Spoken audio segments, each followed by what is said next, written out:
তো দেখতেই পেলে ঝোলটা দেওয়ার পর আমি আলুটা দিয়ে দিলাম। আর আলুটা আমি কিন্তু ভাজবো না, কারণ আলুটা ভাজতে যথেষ্ট পরিমাণে তেল লাগবে, আর আমি কিন্তু রান্নায় একটু তেলটা কম ইউজ করি।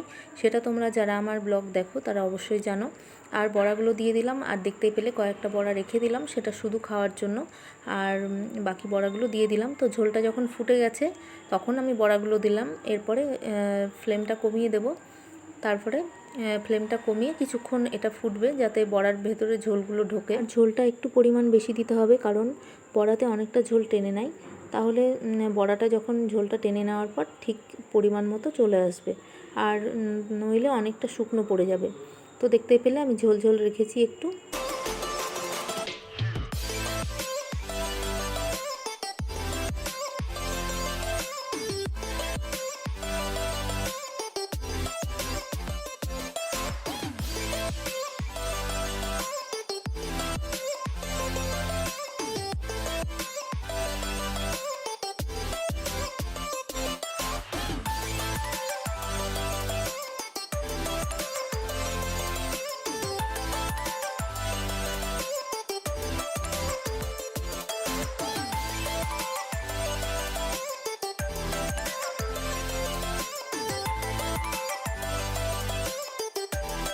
আর দেখতে পেলে নামানোর আগে আমি দিলাম একটু টমেটো সস আর গরম মশলা গুঁড়ো।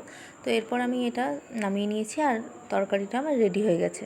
হ্যালো বন্ধুরা, গুড আফটারনুন। তোমরা সবাই কেমন আছো? আশা করছি ভালো আছো। আমিও ভালো আছি। আর আমি স্বাগতা তোমাদের সামনে আবারও চলে এসেছি আজকের আরেকটা নতুন ব্লগ নিয়ে। আর আজকে হলো শুক্রবার, তো শুক্রবারের আরেকটা ব্লগ নিয়ে চলে এসেছি।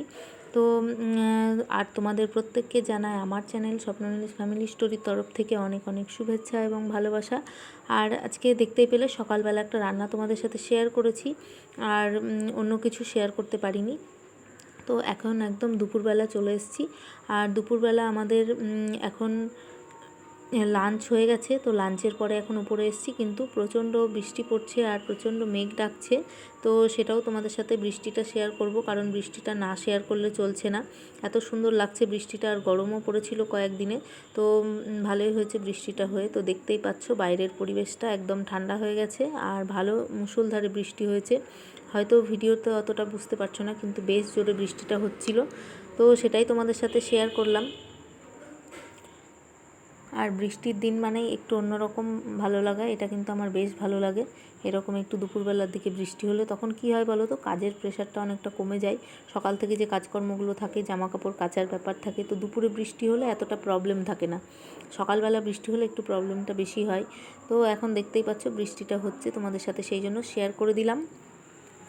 তো তোমাদের কাদের কাদের বৃষ্টি ভালো লাগে সেটা অবশ্যই আমাকে কমেন্টসে জানাবে। আর দেখো বৃষ্টি তোমাদেরকে দেখাতে দেখাতে আমার ছেলেও তোমাদের সামনে হাজির হয়ে গেছে।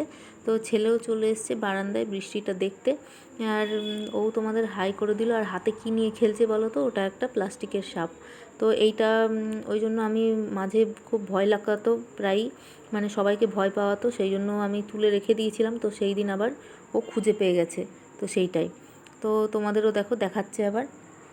তো এরপরে দেখো চলে এসেছি দুপুরে লাঞ্চের পরে। তো এখন বসে একটা কাজ করছি, সেটা হলো আমার ভালোবাসার ভীষণ প্রিয় একটা কাজ, সেটা হলো সেলাই। তো এখন সেলাইটা করছি, আর ওইদিকে আমার ছেলে আর হাজব্যান্ড শুয়েছিল, তো ওদেরকে শুয়েছিল জন্য আর দেখায়নি। তো এখন আমি আমার কাজটা করছি। তো ভাবলাম যে তোমরাও আমার কাছে ভীষণ প্রিয়, তো তোমাদেরকেও কাজটা শেয়ার করি, কারণ এটা আমার কাছে যেমন স্পেশাল, তোমরাও আমার কাছে ভীষণ স্পেশাল। তো সেই জন্য এখন সেলাই নিয়ে বসে পড়েছি। এখন এই কাজটা দুপুরবেলায় কিছুটা এগিয়ে নেব, কারণ সকাল থেকে একটু কাজের প্রেশার থাকে, তো অতটা সময় হয় না। তো দুপুরবেলায় এই কাজগুলো আমি বেশিরভাগ করি। তো সেটা এখন করছি, তো তোমাদের সাথেও সেই জন্য একটু শেয়ার করে ফেললাম।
হ্যালো বন্ধুরা, এখন চলে এসেছি সন্ধ্যেবেলা। তো দেখতেই পেলে এখন টিফিনে একটু চা মুড়ি আর সিঙ্গাড়া মুড়ি নিয়ে এসেছি।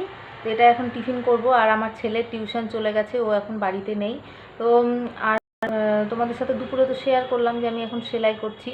আর সেলাই করতে করতে কদিন ধরে সেলাইয়ের একটু প্রেশার আছে, তো সেই জন্য আমি খুব একটা টাইম দিতে পারছি না। মানে অনেক বন্ধুরা হয়তো ভাবছো রিপ্লাই দিচ্ছে না বা কিছু, তো আমি রিপ্লাই দেওয়ার টাইম পাচ্ছি না। তবে আমি সময় মতো কিন্তু প্রত্যেক বন্ধু রিপ্লাই দেওয়ার চেষ্টা করি, দেরি হলেও দিই, মানে বাদ দিয়ে দিই না।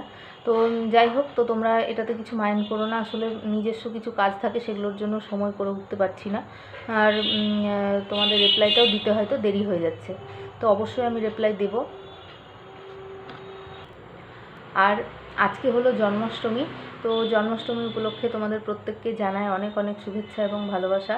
কিন্তু অনেকেই হয়তো আজকে বাড়িতেও জন্মাষ্টমী উপলক্ষে পুজো করে থাকো। তো ধুমধাম করে অনেক পুজো হয় হয়তো অনেকের বাড়িতেই, প্রায় লোকের বাড়িতেই হয়। তো আমাদের বাড়িতে সেইভাবে হয় না। তো সকালে যখন আমার শাশুড়ি মা এমনি প্রত্যেকবার একটু গোপাল ঠাকুরকে একটু লাড্ডু দিয়ে পুজো দেন। তো ভেবেছিলাম সেটুকুই তোমাদের সাথে শেয়ার করব, কিন্তু তখন আমি সেলাই করছিলাম। তো করব বলে আর ভিডিওটা আমার করা হয়ে ওঠেনি, তো সেই জন্য আর তোমাদের সাথে শেয়ার করা হলো না। তো আমাদের বাড়িতে দুটো গোপাল আছে, তো সেই দুটো গোপালকেই একটু ভোগ নিবেদন করে, এইটুকুই। নিজেই পুজো করে, কোনো ঠাকুরমশাই দিয়ে বা ঘটা করে যে পুজো হয় সেই রকম করে না, একটু ভোগ দিয়ে পুজো দেয় এমনি বাড়িতেই। তো এইটুকুই, তো তোমাদের সাথে আর শেয়ার করা হলো না। তো তবুও তোমাদের প্রত্যেককে জানাচ্ছি জন্মাষ্টমীর অনেক শুভেচ্ছা। আর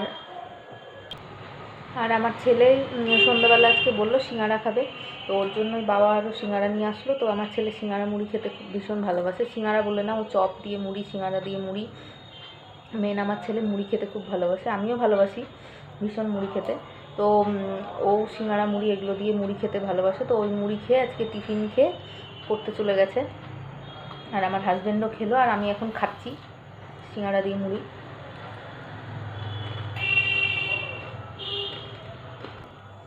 আর তোমাদেরকে একটা কথা বলার, আমি অনেক নতুন সাবস্ক্রাইবার যারা আসছো, যারা বন্ধু হয়ে, তাদেরকে দেখতে পাচ্ছি তারা কমেন্ট করছো, কিন্তু আনসাবস্ক্রাইব করে দিয়েছো, কিন্তু সেটা কিন্তু দেখতে পাওয়া যাচ্ছে। তো এইটা করে তোমাদের কি লাভ হচ্ছে সেটা আমি জানি না।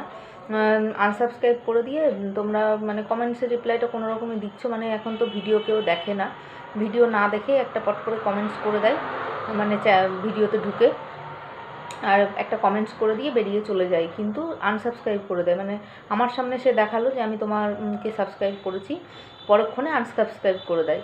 কিন্তু আমার তরফ থেকে তো সেটা হচ্ছে না, আমি তো তাকে সাবস্ক্রাইব করে রেখেছি, মানে করেই রেখেছি, আমি তো তাকে কেটে দিইনি। কিন্তু এই রকম করছো, তো এই রকম করলে কত দূর এগোনো যায় বলো তো? আর এই রকম হিংসামো করেই বা কী লাভ হয়? তুমি সাবস্ক্রাইব করে রেখেছো, তোমারও তো একজন বেড়েছে, পরিবর্তে আমারও একজন বেড়েছে, তো তাতে আনসাবস্ক্রাইব করে কী লাভ হয়? যে এরকম ভেতর ভেতর মানে আনসাবস্ক্রাইব করে দিচ্ছ, কেটে দিচ্ছ ইচ্ছা করে। তো এই রকম ইউটিউব থেকে যখন কাটে, আমি এটা আগে আগে দেখেছি, আমাদের কোনো ভুলের জন্য হয়তো কাটতো, তখন কিন্তু 7টা 8টা 10টা একসাথে কাটতো। কিন্তু এখন কি হচ্ছে, সকালে দেখছি 9টা বেড়েছে, বা একটা বেড়েছে, বা দুটো বেড়েছে, বিকেলে দেখছি একটা কমে গেছে। ওই একটা দুটো কিন্তু ইউটিউব থেকে কাটে না, একটা দুটো কাটে নিজস্ব বন্ধুগুলোই। তো তোমরা যে এরকম করছো, এগুলো কিন্তু খুব একটা ভালো করছো না। তো তোমার চ্যানেলেরও ক্ষতি হবে, এটা অবশ্যই। তো তোমার সাথেও অনেকে করবে এটা, যে এই রকম করতে থাকবে, একদিন না একদিন প্রত্যেকের ইয়েতেই ধরা পড়বে। অনেকে বুঝতেও পারছে এখন, এই নিয়ে দেখছি একটা ভিডিও করেছে অনেকেই, যে চ্যানেল লিস্টটা দেখাচ্ছে যে কে কে আনসাবস্ক্রাইব করেছে বা কে কে করেনি। তো সেটা আমিও দেখতে পেয়েছি, যারা যারা করেছো। তো প্লিজ তোমাদের কাছে রিকোয়েস্ট, এরকমটা করো না, তার থেকে সাবস্ক্রাইব করো না, এটাও অনেক ভালো। কিন্তু করে দিয়ে তারপরে পরে আনসাবস্ক্রাইব করে দেওয়া, এটা আরও অভদ্রতামি মনে হয় আমার কাছে, কারণ আমি এটা করি না। তো এটা তোমাদের করে কি লাভ হয় আমিও ঠিক জানি না, তোমাদের হয়তো অনেক লাভ হয় যারা করছো এটা। তো তো তারা করতে থাকো, তাদের চ্যানেলের জন্য এটা ভালোই হবে হয়তো। তো এইটুকুই তোমাদের কাছে বলার। আর সত্যি কথায় মানে এত ভীষণ মানে রাগ হচ্ছে যে কাজ করছি, কষ্ট করছি, খাটনি করছি, কিন্তু তার কোনো ফলাফল নেই। আমি লোকের জন্য করছি, আমি প্রত্যেকের ভিডিও ফুল ওয়াচ করে তারপরে তাকে তার বন্ধু করে নিচ্ছি, কিন্তু সে পরিবর্তে এসে কী করছে, বন্ধু করে নিচ্ছে সামনে, কিন্তু বিকেলবেলা আবার কেটে দিচ্ছে। তোমাদের হয়তো অনেক কথাই বলে ফেললাম, তো প্লিজ তোমরা কিছু মনে করো না। আর এই জিনিসটাও করো না যে আনসাবস্ক্রাইব করে দিচ্ছে পরে, প্রচণ্ড এটাতে খারাপ লাগে। কারণ আমরাও, তোমরা যেমন কষ্ট করে ভিডিও বানাও, আমিও কিন্তু সেই সেম প্রসেসে কষ্ট করেই ভিডিও বানাই, ভিডিও আপলোড করি, প্রত্যেকের রিপ্লাইয়ের অ্যান্সার দিই, তো মানে প্রত্যেকের কমেন্টসে রিপ্লাই দিই, সরি। তো এইগুলো করতে কিন্তু রীতিমতো অনেক টাইম আমাকে খরচ করতে হয়। তো এই জন্য প্লিজ তোমাদের কাছে রিকোয়েস্ট, এই জিনিসটা করো না, একটু সাথে থাকার চেষ্টা করো। তো এইভাবে আনসাবস্ক্রাইব করে তো তোমার কোনো লাভ নেই। তুমি তো, তোমার সাবস্ক্রাইবার বাড়লে কিন্তু আমারও বাড়বে, একই তো ব্যাপার। তোমার একটা কমে গেলে সেটাও কিন্তু পরবর্তীতে অন্য কেউ এসে, আমি না কমালেও অন্য কেউ কিন্তু হয়তো কেটেই নেবে। তো প্লিজ এরকম সবাই সবারটা বন্ধ করো, তাহলে অটোমেটিক কিন্তু এই জিনিসটা কারোরই হবে না। তো চলো, এখন আর বেশি কথা বলছি না, অনেক কথাই বলে ফেললাম, হয়তো রাগের মাথায় অনেক কিছুই বলে ফেলেছি, তোমাদের হয়তো খারাপও লেগেছে। তো আমি আর বেশি এই নিয়ে কথা আর বলতে চাইছি না, কারণ তোমাদের যারা এটা ভেবেই নিয়েছো যে এরকম করবো, তারা করবেই, তাদেরকে আর আটকানো যাবে না। তবে যারা মনে করবে যে হ্যাঁ সত্যি এটা করা উচিত না, তো তাদের কাছে রিকোয়েস্ট যে এটা করো না।